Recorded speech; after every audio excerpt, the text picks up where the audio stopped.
मेरे सम्मानित शिक्षक साथियों व प्यारे बच्चों, मैं पवन कुमार राजकीय मॉडल संस्कृति प्राथमिक स्कूल जल्लोपुर से, जो रतिया ब्लॉक फतेहाबाद डिस्ट्रिक्ट और हरियाणा राज्य में स्थित है। आज हम पढ़ रहे हैं कक्षा 4th चौथी क्लास की हिंदी की पाठ्य पुस्तक रिम झिम का चैप्टर 5।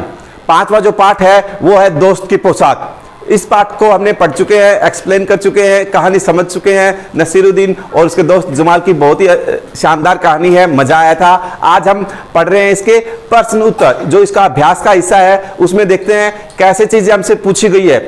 प्यारे बच्चों, ये जो बातें जो पूछी जाती है क्वेश्चन आंसर के रूप में, इसका जवाब आपको अपने शब्दों में देना होता है कि आपने पाठ में जो पढ़ा है कैसे इस चीज को प्रेजेंट कर सकते हैं, किस प्रकार आपने कहानी को समझा है, क्या आपके दिमाग में कॉन्सेप्ट बना है, क्या आपके दिमाग में विचार आया है। उसी विचार को क्वेश्चन के आंसर के रूप में आपको प्रेजेंट करना होता है, लिखना होता है। यहां आपकी मदद के लिए, आपको समझने के लिए कि किस प्रकार आप अपनी बात रख सकते हैं, मैं आपकी कुछ मदद करना चाहूंगा। तो आइए हम देखते हैं अभ्यास का हिस्सा। अभ्यास के हिस्से का सबसे पहला जो भाग है वो है तुम्हारे सवाल। कुछ सवाल किए हैं, कुछ जो सवाल हमारे दिमाग में आए हैं, कुछ क्वेश्चन जो हमारे दिमाग में बने हैं कि क्या हो सकता था, क्या हुआ और क्यों हुआ। आए हैं ना, जब हम कहानी पढ़ रहे थे, समझ रहे थे, जब हमने एक्सप्लेन किया था, तो कुछ क्वेश्चन हमारे दिमाग में भी बने हैं। तो आइए एक बार रिकॉल करते हैं, याद करते हैं कहानी का हिस्सा और कहानी में हमारे दिमाग में क्या क्या क्वेरी बनी है, क्या क्या बातें हमारे दिमाग ने हमसे पूछी है कि अरे अगर ऐसा नहीं तो ऐसा होता, अरे ऐसा नहीं तो नसीरुद्दीन ने ऐसा क्यों किया, क्या किया, कैसे किया। तुम्हारे सवाल में यही बात हमसे पूछी गई है कि आपके दिमाग में ऐसे 5 प्रश्न कौन से बने हैं जो आपका पूछने का मन कर रहा था। ठीक है, तो आइए देखते हैं। पहला प्रश्न जो बना होगा, जो फर्स्ट क्वेश्चन है, नसीरुद्दीन किससे मिलकर बहुत खुश हुआ है। अब एक क्वेश्चन तो ये भी बन सकता है आपके दिमाग में कुछ और भी बनेगा, जो आपके दिमाग में बने वो ही सही होगा। ठीक है, आपको वो ही लिखना है यहां आपकी मदद के लिए। तो इसका जो आंसर होगा वो नसीरुद्दीन तो अपने दोस्त जमाल साहब से मिलकर बहुत खुश हुए। जमाल उसका दोस्त था, पुराना दोस्त, उसको काफी दिनों के बाद मिला था, तो उससे खुश हुआ। वो तो मिलकर अपने दोस्तों से मिलकर हम भी खुश होते हैं। इसी प्रकार क्वेश्चन नंबर 2 सेकंड पर्सन जो हमारे दिमाग में आया है, जो बना है, वो ये हो सकता है कि नसीरुद्दीन ने हुसैन साहब से क्या कहा। इसका जो आंसर होगा, नसीरुद्दीन ने हुसैन साहब से कहा कि जमाल साहब मेरे पुराने दोस्त है और इन्होंने जो अचकन पहनी है वह इनकी अपनी ही है। बोला था नसीरुद्दीन ने अपने पड़ोसी को जमाल साहब की पोशाक के बारे में क्या बताया। अब देखो इसका उत्तर बच्चों, प्यारे बच्चों, यह भी बन सकता है उत्तर, उन्होंने जो अचकन पहन रखी है वह मेरी है, यह बताया था ना। हाँ, उसके बाद देखो क्वेश्चन हमारे दिमाग में एक और आया है, प्रश्न जो हमारे 4 के रूप में है, जमाल साहब ने नसीरुद्दीन को क्या समझाया। अब क्या समझाया, इसका जो आंसर होगा वो होगा हमारा, इसका उत्तर जो होगा, जमाल साहब ने नसीरुद्दीन को समझाया कि पोशाक के बारे में न ही कहना अच्छा है, कि आप जहां भी जाएं तो पोशाक का जिक्र ना करें, अचकन का जिक्र ना करें। ठीक है, ये बातें हुई थी। उसके बाद 5वां प्रश्न जो क्वेश्चन जो बनेगा वो इस तरीके से भी बन सकता है, जमाल साहब ने घूमने जाने से क्यों मना कर दिया। एक बात ऐसी भी बनी थी ना, हाँ हुई थी हमारी कहानी में। इसका आंसर जो बनेगा, जमाल साहब की पोशाक मामूली सी थी, इसलिए उन्होंने घूमने जाने से मना कर दिया। बात हुई है तुम्हारी बात, आपकी बात। क्या है आपकी बात? नसीरुद्दीन और जमाल साहब बन ठन कर घूमने के लिए निकले। ठीक है, अब जो बात हुई है, जो प्रश्न आया है, जो क्वेश्चन बना है, तुम बन ठन कर कहां कहां जाते हो। अब आपकी बात करते हैं, आप बन ठन कर, सज संवर कर, नए कपड़े पहनकर, यही मतलब होता है ना बन ठन कर। तो आप कहां कहां जाते हैं, तो बच्चों आपको अपना बताना है। ठीक है, मैं आपकी मदद के लिए कि किस प्रकार आप इसका आंसर दे सकते हैं, मैं कुछ सुझाव दे सकता हूं। देखें उत्तर, मैं बन ठन कर अपने दोस्तों के जन्मदिन की पार्टी में और अपने रिश्तेदारों के घर जाता हूं। ये 2 जगह तो ऐसी फिक्स है, जन्मदिन की पार्टी और जब हम कभी अपने रिलेटिव, अपने रिश्तेदार, बुआ फूफा, ठीक है, जाते हैं तो वहां भी हम अपने नए कपड़े पहन के जाते हैं, है ना बच्चों। देखो प्यारे बच्चों, इसके बाद अगली जो बात आपकी बात है प्रश्न 6 के रूप में, तुम किस किस तरह से बनते ठनते हो। किस प्रकार से बनते ठनते हो बताओ। अब इस बात का जो आंसर होगा प्यारे बच्चों वो इस प्रकार भी हो सकता है और आप अपने शब्दों में भी लिख सकते हैं किसी और तरीके से अगर आपको समझ में आए तो। मैं नहा धोकर नए कपड़े पहनता हूं, कंघी करता हूं, कॉम्ब मतलब अपने बालों को संवारता हूं, तथा पॉलिश किए जूते पहनता हूं। और साफ धुले कपड़े, पॉलिश किए जूते, कंघी करते हैं, तो इस प्रकार मैं भी बनता ठनता हूं, है ना। ऐसे ही बनते ठनते ना, बन ठन कर तो ऐसे ही जाते हैं। प्यारे बच्चों अगला जो हिस्सा है वो है तुम्हारी समझ से। अब आपकी समझ में क्या आया, अब आपकी समझ की बात है। जो हमारी किताब पाठ्य पुस्तक हमसे जानना चाहती है कि इस कहानी को आपने कितना समझा है और किस प्रकार आप अपनी बातों को, अपने विचारों को, अपनी समझ को, जो आपके दिमाग में बातें आ रही है उसको आप किस प्रकार से प्रेजेंट करते हो, सामने रखते हो। तो देखते हैं अगली बात। फिर उन्हें पूछा, तीसरे मकान से बाहर निकलकर जमाल साहब ने नसीरुद्दीन से क्या कहा होगा। अब जो तीसरी जगह गए थे उसके बाद बाहर निकले, फिर क्या कहा होगा जमाल ने नसीरुद्दीन को, ये बात हमसे पूछी गई है। तो बच्चों क्या कहा होगा देखते हैं। इसका उत्तर जो बना वो जमाल साहब ने कहा होगा कि मैंने अचकन के बारे में कुछ नए कहने को कहा था, फिर तुमने उसका जिक्र ही क्यों किया। यही बात हुई थी। हाँ, इसके बाद अगला हिस्सा सा प्रश्न ख, क्वेश्चन जो ख बना है, जमाल साहब अपने मामूली से कपड़ों में घूमने क्यों नहीं जाना चाहते होंगे। अब आपकी समझ में ये बात का क्या जवाब आया बच्चों, वो पूछा जा रहा है।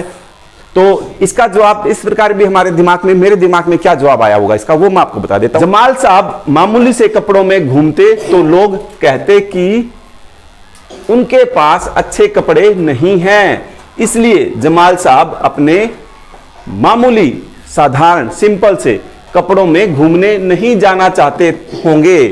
यही आइडिया उन्होंने सोचा होगा कि इतने सिंपल से, नॉर्मल से कपड़े हैं, ये पहन के जाऊंगा तो लोग यही सोचेंगे, यही समझेंगे कि इसके पास तो कपड़े ही नहीं है ना, इसलिए उन्होंने मना किया होगा। यही बात हमारे दिमाग में आई थी, हमारी समझ में तो यही आया भाई। उसके बाद प्रश्न ख, जो क्वेश्चन ग जो है वो, नसीरुद्दीन ने अपनी अचकन के बारे में हमेशा क्यों बताते होंगे। आपके दिमाग में भी ये प्रश्न आया कि क्यों बताते हो अचकन के बारे में, हर बात जिक्र कर रहे थे, वो क्यों कर रहे थे ऐसा।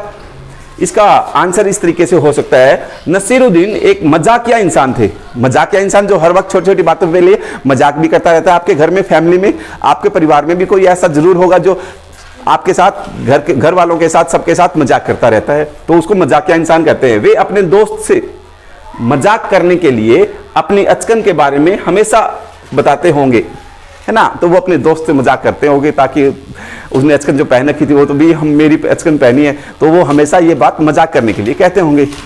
मेरी समझ में तो ऐसा ही आया। तो आप भी अपने दोस्तों के साथ गपशप करते हो क्लास में, खाली जब आपको मिलता है तो आप गपशप करने लग जाते हैं ना, मतलब बातचीत करने लग जाते हैं। तो ये देखते हैं अगले गपशप में। जब जमाल साहब और नसरुद्दीन हुसैन साहब के घर से बाहर निकले तो उन्होंने अपनी बेगम को नसीरुद्दीन और जमाल साहब से मुलाकात का किस्सा सुनाया। उन दोनों के बीच में क्या बातचीत हुई होगी, लिखकर बताओ।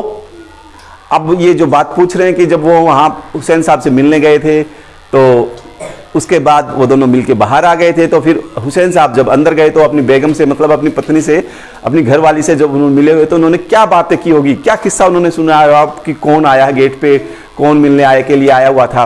तो देखिए इसका हम इसको ऐसे समझ सकते हैं, बेगम ने कहा होगा कौन आया था, तो हुसैन साहब ने कहा होगा नसीरुद्दीन अपने दोस्त के साथ आया था, ठीक है, उसके साथ बेगम।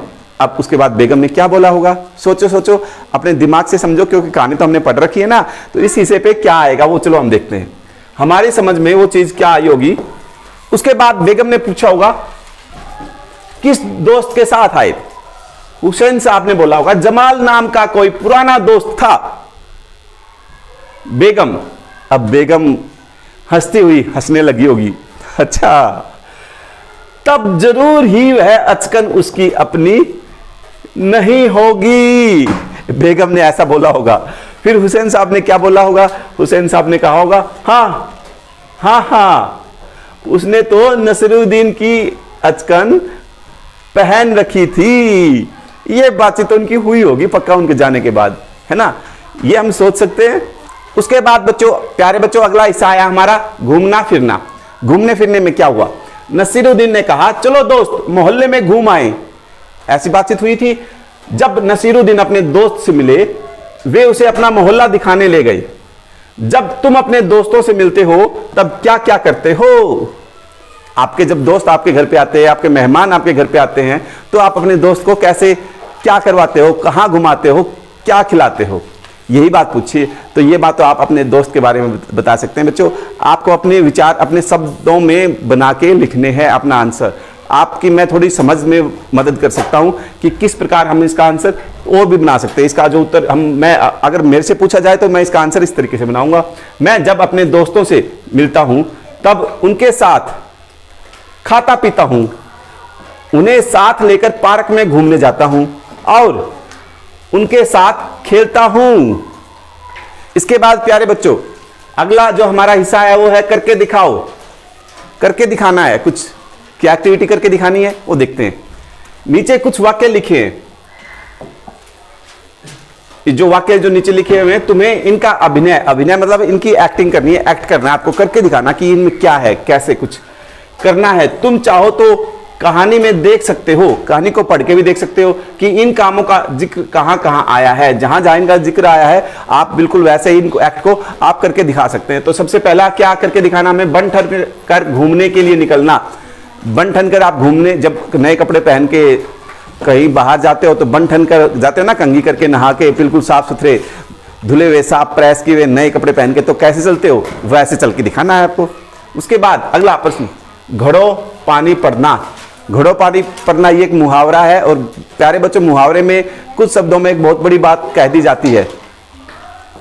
तो घड़ों पानी पड़ना मुहावरे का अर्थ है शर्मिंदा होना। जब बहुत ज्यादा हमें कोई ऐसा काम हो जाए, हमसे कोई गलत काम हो जाए, तो हमें जब घर वालों के पास जाते तो हमें बहुत शर्मिंदगी महसूस होती है। तो उस समय हम कह सकते हैं कि इनके ऊपर तो घड़ों पानी गिर गया है।